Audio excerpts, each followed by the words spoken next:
Hey, what's up everybody? It's Carl's Collects Comics and I'm back with another episode of Monday Hauls. This is the show where I share with you the pickups that I've made over the past week to week and a half. This includes new comic book day books that have just come out, fresh on the stands, and it also includes back issue pickups or hauls or small collections, stuff like that. So I'm excited to share with you what I've got here. I'm also going to be adding a small segment at the very end where I'm going to make a recommendation, and it's going to be the spotlight pick for the week. So stay tuned because it's time for Monday Hauls.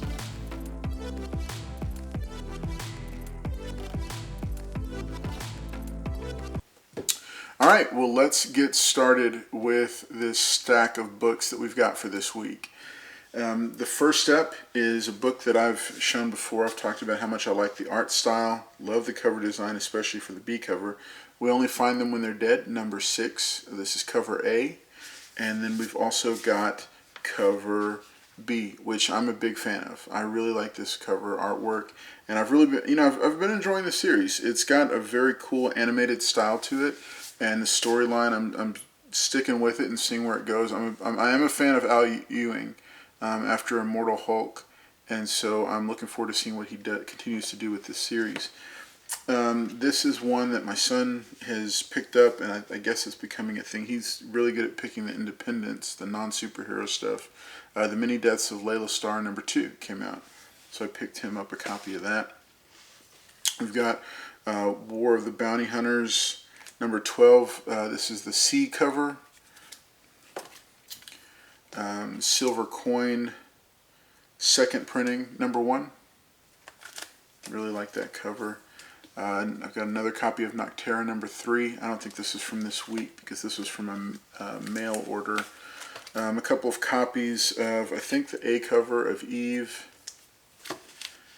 And then another War of the Bounty Hunters Prelude Alpha. So, and this is the McNiven cover. Here. It's a neat one. This one, also new this week. This is the 1 in 12 variant for Red Room. I haven't read this book. I've heard a lot of things about it, and I don't know. This may be one that goes right out the door in a sale, in an auction over on the Strictly Comics channel, because I don't know if I'm going to hold on to it. It might just be a little bit too extreme for me. Radiant Black, number 4. I picked up 3 copies, and here's why. That's the, I think, the A cover. It's one of the covers. Yeah, I don't know which one it is. I don't know which is which. I think this is the B. I think that was the A. I think this is the B. I also picked up 3 of these. So the reason for this is Radiant Black, number 4. Contains a very, I'm not going to spoil it, but it contains a very big change to the status quo in a brand new title that has been touted as a big world-building storyline for Image Comics. I think it's kind of like Invincible meets Green Lantern, and it definitely took a big turn in issue number 4, and I expect issue number 5 to also play out. And in the letter section, Higgins has said that it's gonna stick. This is the new status quo. They're not going to reverse it. They're not going to change it. They're going to move forward with it. So I'm looking forward to seeing what happens with it. It was definitely not something that I expected. So I would suggest, that the back issues for Radiant Black you can still find. It was a massive print run. As you know, I went all in on it, bought a whole bunch of copies, whole bunch of ratio variants. But it's with issue number 4, it definitely has stepped into, it's stepped it up a couple of notches in terms of storytelling. So I'm excited. I'm looking forward to seeing what they're going to do. It was a bold move, and let's see where it goes from here. But I do recommend 4 and 5 being issues that you pick up, and you can also go all the way back to 1 if you want to jump into it. So that is all the new comic book day stuff for the week. This is going to be my spotlight pick that I teased about in the stinger. This is Rangers of the Divide, number 1.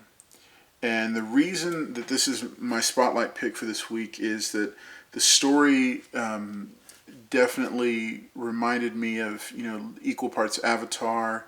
There was an old animated show called like Fern Gully, and just a bunch of different things. The animation or the style made me think of animation from like a fantasy kind of new wave story. And it is a limited series. I think it's only going to be 4 issues, but I definitely recommend picking this one up because it had a good solid first issue.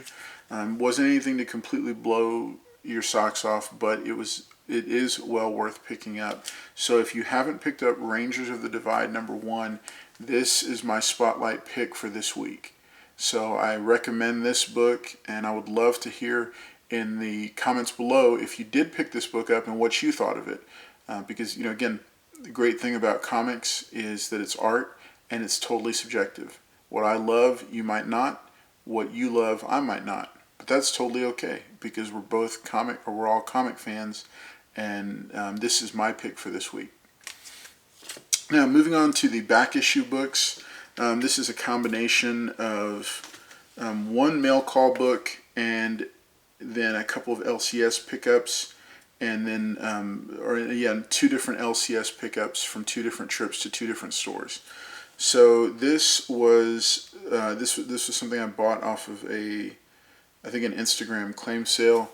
Marvel Spotlight #3, Werewolf by Night. This is the second appearance of Werewolf by Night, and I think it's the first appearance for another character, but because he first appeared in Marvel Spotlight #2, that was his first appearance, but this is his second appearance. This is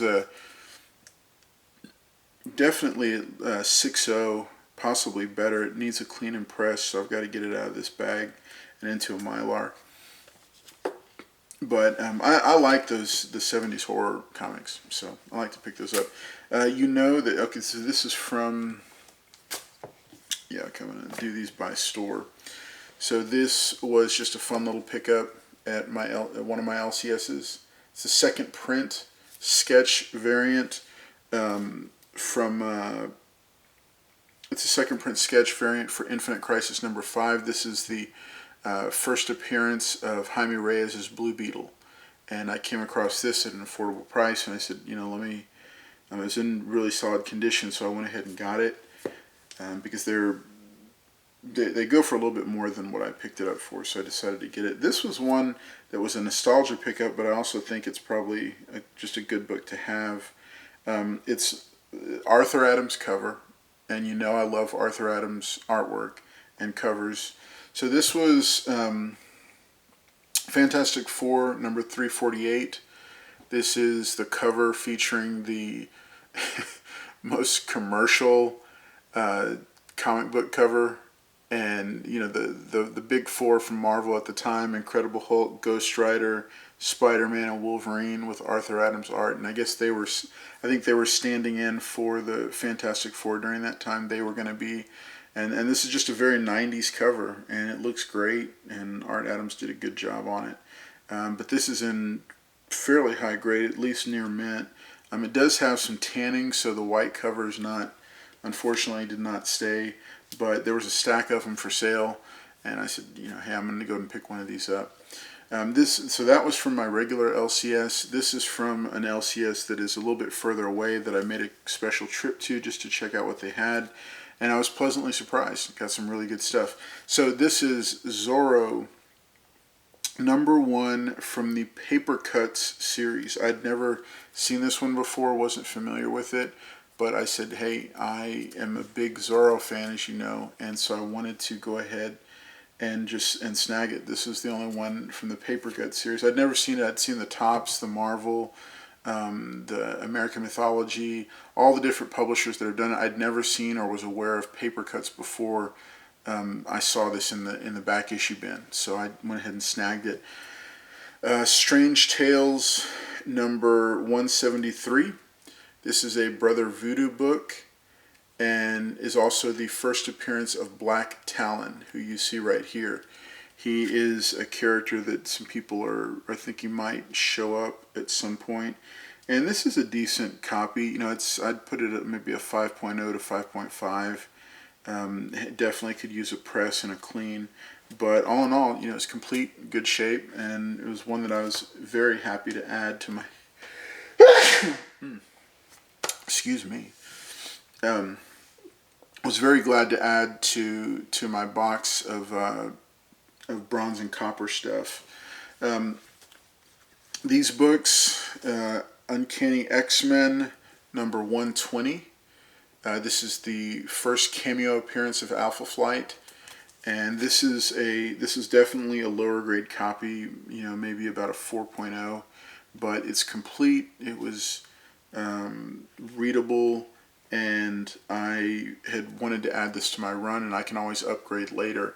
That shop did have higher grade copies of these two books that I'm showing you, or a couple of these books I show you, but I just didn't want to put that much out at this point, and the price variance was pretty wide, so I went ahead and went with this 120 and then 121, which is the full appearance, first full appearance. And those two books have been heating up a bit. I saw them; they were affordable. I went ahead and grabbed them. This is a personal book of mine that I've been looking for a while, and to find a copy of this in just a regular back issue bin, after I'd been pricing copies at much more and seeing them going for much more, I said, man, I'm definitely gonna get this one. It is Submariner number 19. This is the first appearance of Stingray. Now, as a kid, I remember reading the Iron Man run where Stingray goes up against Iron Man. I think it was during the Silver Centurion time period. But I've just always liked the design of this character, and I think there's a 5% chance that he might show up in the Armor Wars show. Probably not. Don't take that to the bank, but a quality, very early bronze to very late silver book with a first appearance, especially a Submariner book.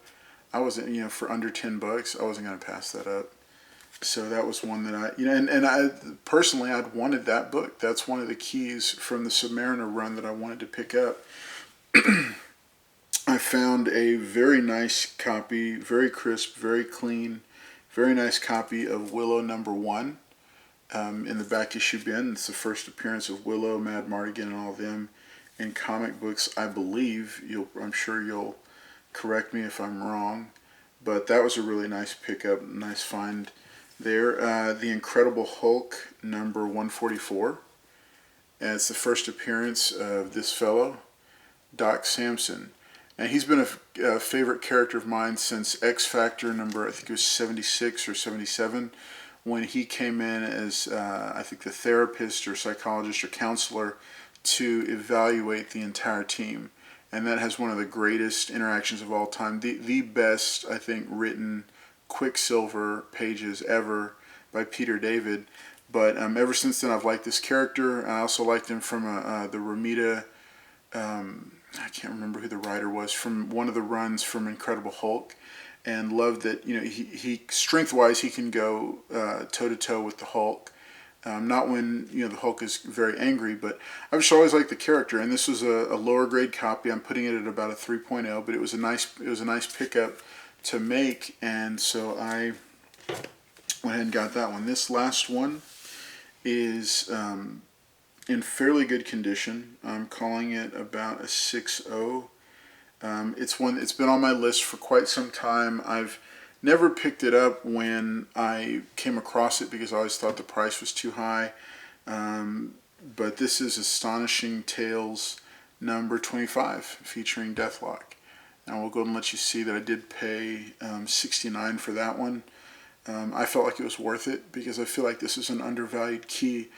If you remember from a previous haul video, I did find a very high grade copy of number 26, his second appearance.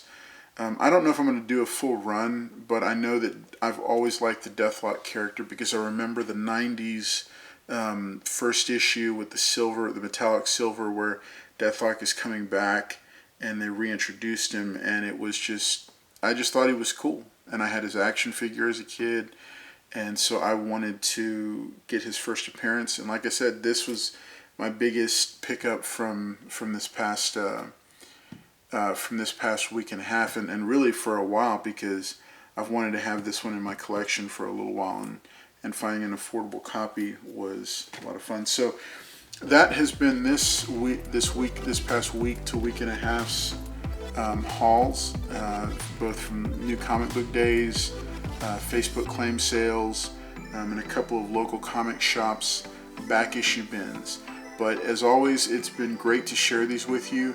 I really do want to encourage you, Rangers of the Divide #1, fantastic story and art, and I do and this is my spotlight pick for the week. So, pick up a copy. It's worth getting it and enjoying it. So I hope you've enjoyed this video.